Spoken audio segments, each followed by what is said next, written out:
საქართველოს ახალგაზრდა იურისტთა ასოციაცია პრეზიდენტის ადმინისტრაციას უჩივის არასამთავრობო ორგანიზაციამ ადმინისტრაციის წინააღმდეგ გუშინ სარჩელი თბილისის საქალაქო სასამართლოში შეიტანა.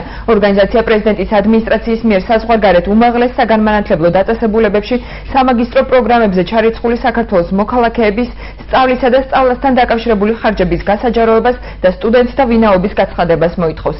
იურისტი სულხან სალაძე ამბობს, რომ ორგანიზაციამ პრეზიდენტის ადმინისტრაციას ინფორმაციის მოწოდებისთვის აგვისტოში მიმართა, თუმცა უწყებიდან პასუხი დღემდე არ მიუღია.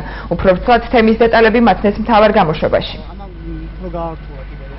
ხარჯი იქნება თუ არა ბათუმის მერიისთვის, რომ ეს თემა დაფინანსებასთან დაკავშირებით საზღვარგარეთის სასწავლებლებში მაგისტრატურასთან მიმართებაში ბოლო პერიოდში რამდენჯერმე გახდა როგორც სოციალურ ქსელებში, ასევე რამდენჯერმე გახდა მედია საშუალებებში განხილვის საგანი.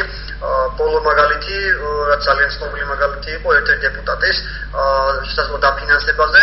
პრეზიდენტის ადმინისტრაციის მიერ არ მოხდა მოთხოვნილი ინფორმაციის გაცემა, არც ადმინისტრაციული საჩივრის წარდგენის შემდეგ იქნა გაცემული ინფორმაცია, არ ჩატარებულა ადმინისტრაციული წარმოება. გუშინ 2013 წლის 3 ოქტომბერს წარუადგინეთ სარჩელი პრეზიდენტის ადმინისტრაციის წინააღმდეგ და მოვითხოვეთ, რომ სასამართლოს საშუალებით დაევალოს პრეზიდენტის ადმინისტრაციას აღნიშნული ინფორმაციის გაცემა.